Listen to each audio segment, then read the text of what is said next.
República. Hoy estamos con el expresidente constitucional de la República, el señor Francisco Sagasti. Bienvenido, señor Sagasti, a la República.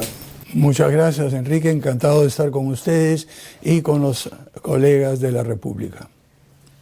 La Subcomisión de Acusaciones Constitucionales ha aprobado inhabilitarlo por 10 años junto a los exministros del Interior, José Eliche y Rubén Vargas.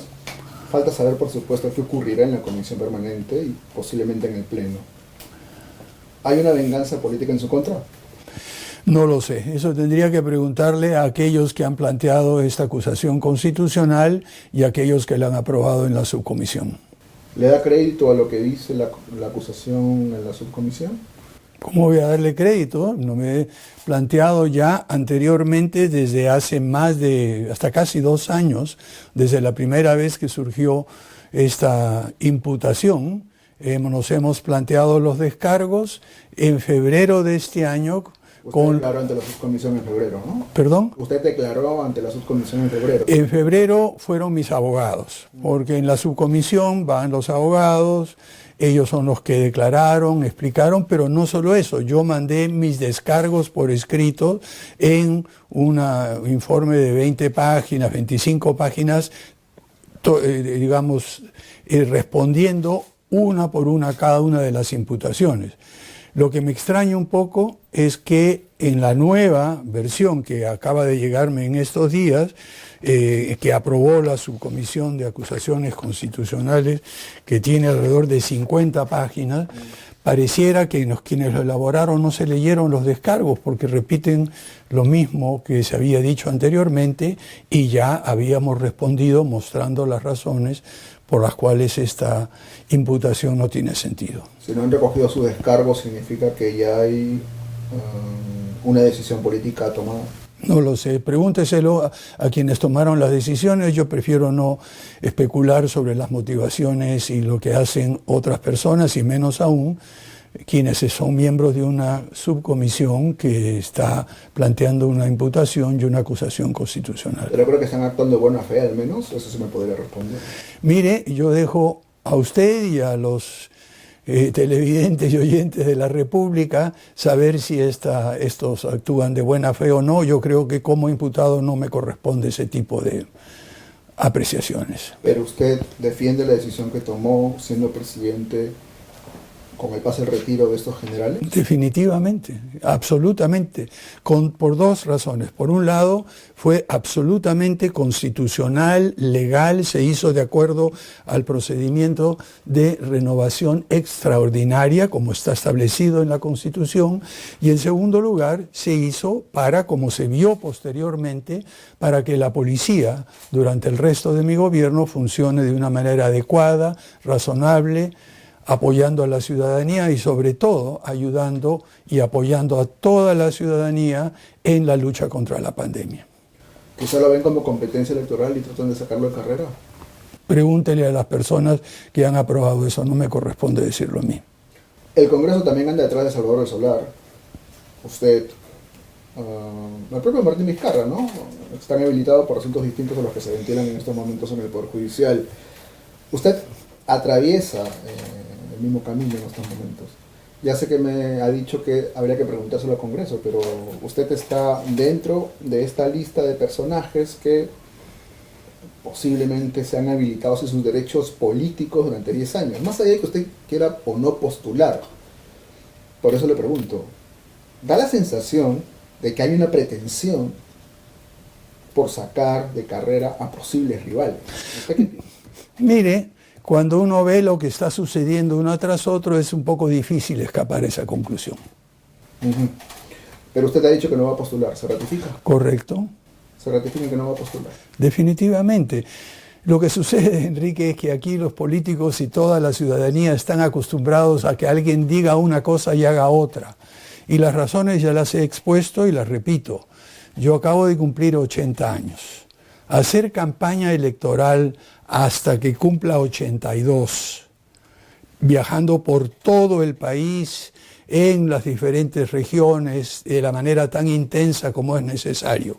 Y en segundo lugar, si sale uno elegido, gobernar por 5 años, mire, mejores proposiciones me han hecho para pasar los últimos años de mi vida. ¿Usted coincide en que lo que tenemos ahora en el Perú ya no es una democracia? ¿O diría que sí es una democracia? Formalmente seguimos siendo una democracia, pero vamos aceleradamente. Si continúa este embate y no hay una respuesta lo suficientemente robusta, es posible que lleguemos a un nivel de una democracia totalmente deteriorada que nos hará plantearnos la pregunta en ese momento si estamos o no estamos en democracia.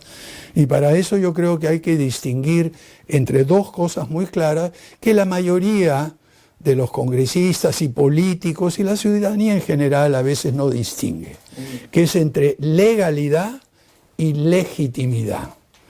La legalidad implica que se siguen las normas establecidas, algunas veces estirándolas, cambiándolas, malinterpretándolas, pero permanece dentro de la ley. La legitimidad de una autoridad política implica al menos tres cosas adicionales. Primero, el consenso, la anuencia y la aprobación, por lo menos de una minoría muy significativa de la ciudadanía. En segundo lugar, implica el que se tomen decisiones en función del bien común, de toda la comunidad, que se trate de mejorar las condiciones de vida de toda la población y no de un grupo o de otro grupo con favoritismo. Y en tercer lugar, implica que las autoridades refuerzan las instituciones democráticas, la institucionalidad, la separación de poderes.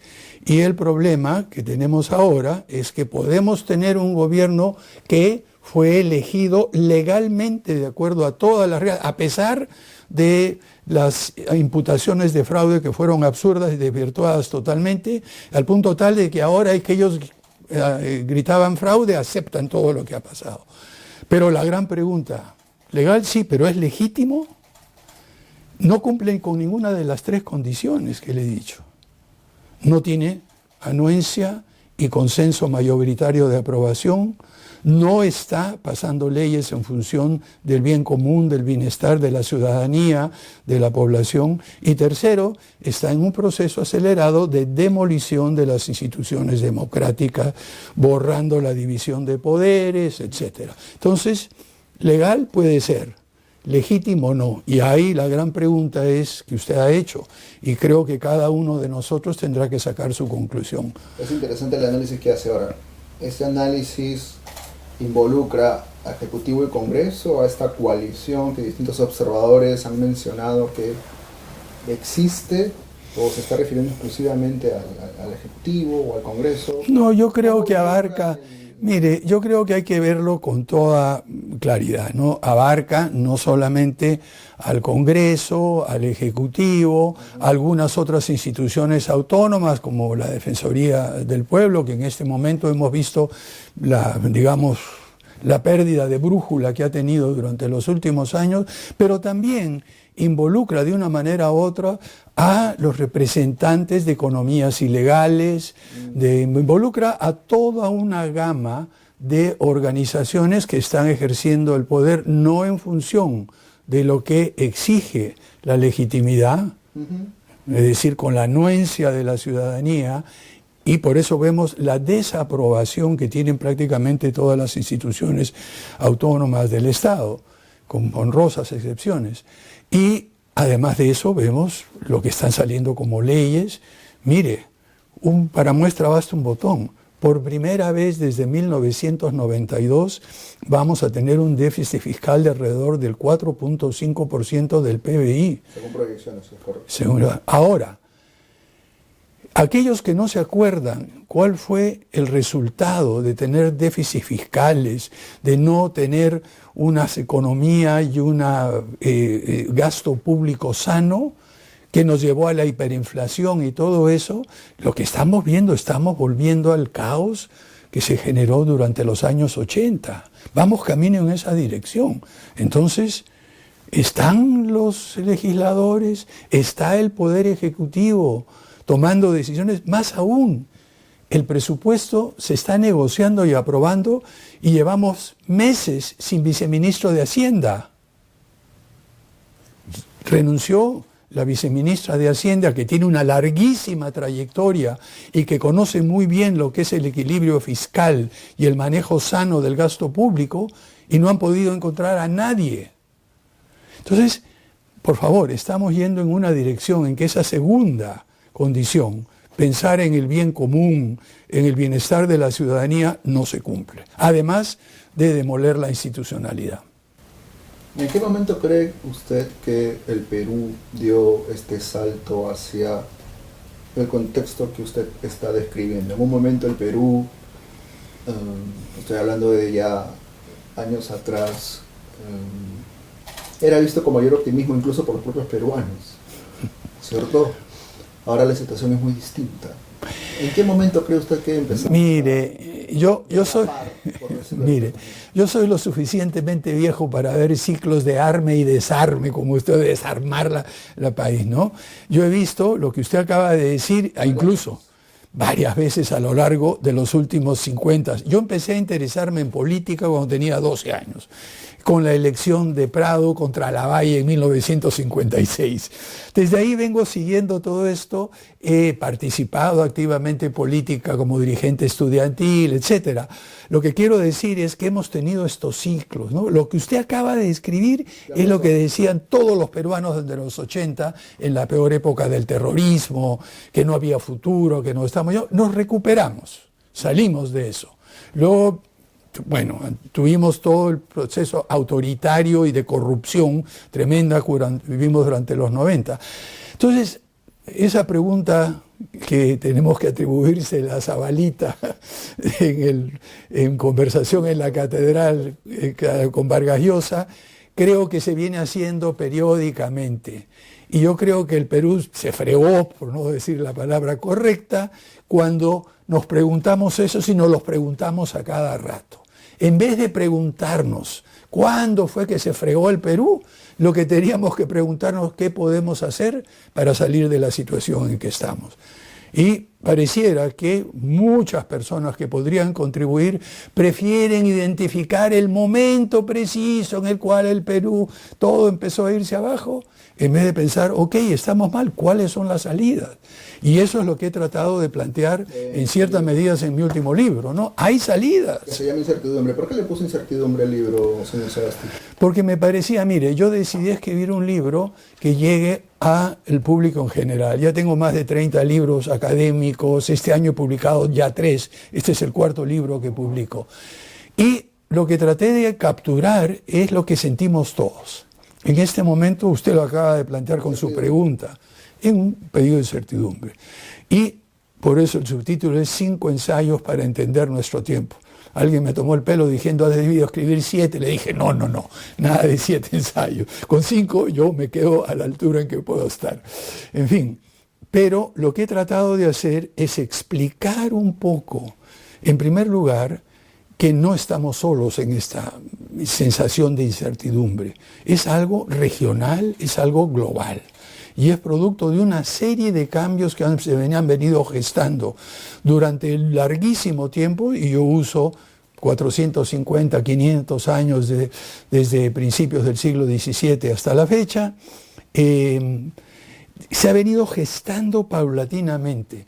Pero durante los últimos 50 años, los últimos 30 años del siglo XX y los 2 primeros de este siglo, la cosa se ha acelerado y explotado. Entonces, primero tendremos que entender qué es lo que está pasando en el mundo para ver cómo todo eso nos afecta y se refleja y realmente nos cambia las perspectivas. Entonces, el primer capítulo trata sobre eso, el segundo sobre cómo altera las relaciones internacionales, pero... Y ahí viene lo crítico y lo importante, Enrique. Si uno entiende eso, puede buscar las rendijas. Y por eso termino con la cita. El escape hay siempre. Y por eso cito a Leonard Cohen, este cantautor canadiense, que dice que siempre hay una grieta que encontrar por donde la luz se pueda colar o pasar. Entonces la tarea que tenemos que tener es no quejarnos y decir cuándo se fregó todo, sino a ver cuáles son esas grietas. Y luego en los 3 siguientes capítulos proporciono algunas pistas sobre cómo se puede hacer eso. Reflexionando incluso sobre lo que fue su propia gestión presidencial, ¿correcto? De hecho, en su reciente libro usted repasa los que considera son los principales logros de su gobierno: elecciones libres, vacunación, reactivación económica. Sí me llamó, le soy honesto, que usted mencionara haber enfrentado las protestas sociales, porque no podía olvidar que durante su gestión hubo por lo menos 2 muertos en el contexto del paro agrario. ¿No es contradictorio reivindicar un poco como un logro de su gobierno haber hecho frente a las protestas sociales con un saldo así? ¿Usted qué me diría? El saldo fue 3 fallecidos, Sí. desgraciadamente terrible. Y los 3 fallecidos fueron por acciones de la policía, de 2 policías que no cumplieron con el protocolo establecido. Eso lo digo claramente en este libro, en Gobernar en tiempos de crisis. Se pone ahí exactamente, cualquier persona que lea ese texto ve cuál es el protocolo que se debe seguir y en qué momento extremo se deben utilizar las armas de fuego. Y estos 2 efectivos no cumplieron y desobedecieron órdenes explícitas. Por lo tanto, al día siguiente que sucedieron esos fallecimientos, inmediatamente, a primera hora de la mañana, encontró usted un mensaje en la cual se condenaba y se ponía a disposición de la investigación interna en la policía y de la justicia a estos 2 efectivos. Uno de ellos ha sido condenado por 2 fallecimientos ya por el Poder Judicial. Entonces, compare usted la manera en que se enfrentó eso con 3 fallecidos por desobedecimiento y se procesó a los 2 efectivos responsables por eso con lo que ha sucedido después. Y usted me dice, y usted y los lectores pueden evaluar qué tan razonablemente se manejaron las cosas.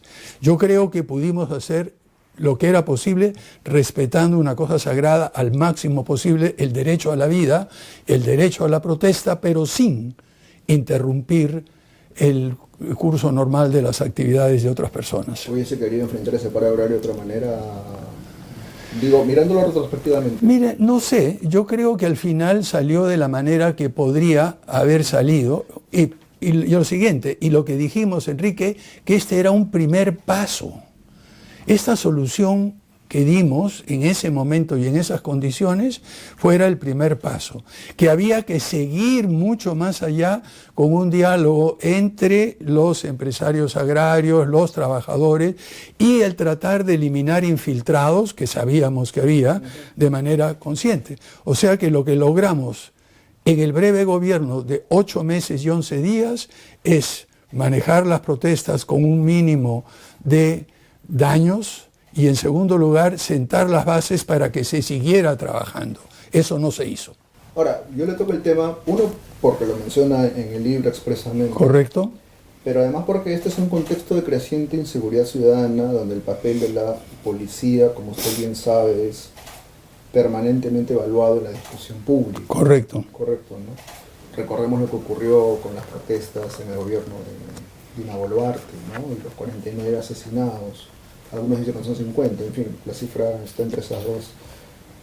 El último intento de reforma policial que yo recuerdo al menos fue el de su gobierno, el año 2020, que no prosperó. Se instaló una comisión de base que presentó un informe, no me acuerdo, eso sí.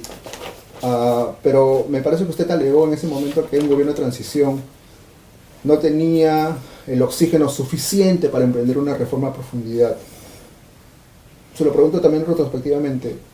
¿Debió su gestión ponerle más empeño a eso? No, era imposible por lo siguiente. Recuerde que estábamos en plena pandemia. La policía tenía funciones de mantener el orden público, todo eso estaba copada. El ministro se comunicaba hasta las 2, 3 de la mañana, todo el tiempo con el director general, con los directores regionales, tratando de mantener la situación en calma. Lo que hicimos no es un intento. Ya existía una comisión de reforma de la policía que venía trabajando durante mucho tiempo. Lo que hicimos fue completar y acelerar el trabajo y durante mi gobierno se dieron los lineamientos, las bases del plan Mariano Santos, con toda una serie de propuestas para reforma de la policía. Ahora, ¿qué más se hubiera podido hacer? Ese informe, si mal no recuerdo, está a la fecha exacta en mi libro. Se presentó el 2021, si mal no recuerdo. Sí, 2021, marzo de 2021. O sea, Lamentablemente pasó casi... Bueno, 3 meses antes de que termináramos y teníamos otros problemas de la pandemia. O sea, pensar de que nosotros íbamos a implementar el plan Mariano Santos era una locura. Lo que sí fue, lo dejamos listo, planteado. Por ejemplo, uno de los temas que planteara era una renovación de todas las escuelas de policía. Tenemos 14 escuelas de policía en todo el país y algunas, como me dijeron durante ese periodo que yo estaba viendo, lo que hacían era formar delincuentes en vez de policías, ¿no? Le digo, en la cual escuché una anécdota de que un joven le dijo a sus padres que quiero entrar a la escuela de policía, no voy a decir cuál ella, en una de las regiones. ¿Y para qué quieres entrar? Porque de esa manera tengo acceso y uno puede conseguir maneras de ganarse la vida con la gente. A ese nivel. Entonces, todo eso tomaba más de 3 meses. El informe se terminó en marzo-abril de 2021, yo me iba el 28 de julio. Dejé, y mi gobierno y el ministro, y no nosotros, la comisión de policías que hizo este informe dejó todo armado. Quizás se pudo haber empezado a implementar para que se continuara después, pero ok, eso es una decisión que Bueno, entiendo perfectamente. Bueno, sí, eso suena bonito en teoría, Enrique, pero póngase usted con 37 o 40 otras cosas que hacer, sabiendo que hay una tarea que demora 4 años, va a dedicar usted 3 meses a esa tarea que dura 4 años, cuando tiene problemas urgentes que sí se pueden resolver en semanas. En su libro usted hace una... en incertidumbre. Sí, en incertidumbre, en este. Hace un comentario interesante sobre lo que fue su elección como presidente del Congreso y, por lo tanto, presidente de la República. Voy a citarlo casi de memoria, es un parafraseo en realidad, pero es algo así como que en el fondo usted sentía que quienes lo eligieron, muchos de ellos sus enemigos acérrimos, me parece que es lo que dice. No, eran opositores. Opositores Yo no tengo acérrimos. enemigos en Opositores política. acérrimos, Yo disculpe tengo la- opuesta persona que piensa decir, quien piensa que hay que tener enemigos y que la política es una guerra está equivocado. Me refiero a, corrijo, opositores acérrimos, disculpe la exageración lingüística. Sí. Opositores acérrimos. Pero decía que estos opositores acérrimos, usted sentía que en el fondo ellos sentían que usted iba a fracasar o que por lo menos eso esperaban. Bueno, mire, la frase no es mía, la frase es de Juan de la Puente. Juan de la Puente, un columnista de la Claro, usted la República. cita, pero de ahí reflexiona. Yo la saco y luego uno tiene maneras de, si yo he sido congresista, tenía muchos amigos, conocidos, miembros del staff del Congreso, que me informaron de eso, ¿no? Que algunos congresistas decían, mira, la situación está tan grave, pongamos a Sagasti, va a fracasar, porque él es un intelectual que no conoce estas cosas, y luego volvemos. Por lo menos hubo unos 2 o 3 comentarios de congresistas opositores Que iban por ahí. que iban por ahí. Ok. En su libro también hace un elogio de la moderación Correcto. como una cualidad política necesaria para generar confianza. Usted asimismo se considera un moderado. De hecho, Trato de serlo, por lo menos. A veces a uno se le sale el indio, pero a veces incluso lo acusan de tibio por eso. eso es lo de menos. Eso no me preocupa. Claro, pero mi pregunta era la siguiente. ¿Es mal tiempo para los moderados? No. Recuerdo que además usted presentó un libro en el Virrey, si mal no recuerdo, en San Isidro, y una turba de ultraderecha atacó esa presentación. ¿Es mal tiempo para los Un moderados? momentito, vamos por partes. Y recuerde, el libro habla de moderación radical. ¿Ok? Veamos el asunto. Moderación en el sentido de escuchar a todos. Yo no bloqueo ni quito, yo escucho todas las opiniones, todos los puntos de vista. Pero luego no me quedo ahí. Si quiero saber cuál es el contenido, por qué lo hace, quién lo hace, de qué manera lo hace. Y cuando usted ve que los planteamientos, los puntos de vista son o extremistas o planteados en función de intereses corruptos o de intereses particulares, ahí uno rechaza. Entonces no hay contradicción entre ser moderado para escuchar a todos, por lo menos una vez, y radical en el momento en el cual uno se da cuenta que nadie quiere, estos no quieren jugar de acuerdo a las reglas del juego claras, democráticas, diciendo la verdad, buscando el bien común, o son extremistas que quieren imponer a sangre a fuego, a estos dos hay que ser radical en exponerlo. Cito la famosa frase que dijo Isaías Berlin hace muchos años, ¿no? En nombre uno no puede aceptar a los, ¿cómo le puedo decir? A los moderados, es decir, ¿cómo era la frase exacta? En nombre de la moderación tenemos el derecho de no tolerar a los intolerantes. O lo dijo de ser más exacto, en nombre de la tolerancia tenemos el derecho de no tolerar a los intolerantes. Disculpe, era la frase exacta. En nombre de la tolerancia tenemos el derecho de no tolerar a los intolerantes. En ese sentido hay que ser radical, pero moderado en el sentido de estar abierto a todo punto de vista, aunque sea lo que hemos tenido en nuestro país a lo largo de muchos años. Hay personas que se encierran en un solo punto de vista y no quieren escuchar nada más. Aún no sea totalmente diferente, pero basta que haya una pequeña diferencia para que digan no. Y a veces las cosas se toman a nivel personal, Enrique. Yo creo que hay que separar lo que es una persona con la función y su comportamiento. En el Congreso, por ejemplo, cuando estaba ahí, creo que pueden dar testimonio, hay congresistas que me atacaban personalmente, que Sagasti es así y todo acá. Algunos de mis colegas de bancada me decían, ¿tienes que responder? No, yo no voy a responder ataques a mi persona. Yo respondo en el Congreso y en la política a lo que usted dice, a lo que usted hace, a su comportamiento. Y eso creo que es una diferencia clave. Y yo por eso casi nunca en ninguna entrevista menciono un nombre propio. Yo lo que hago, menciono el cargo, la función y la manera que lo desempeña.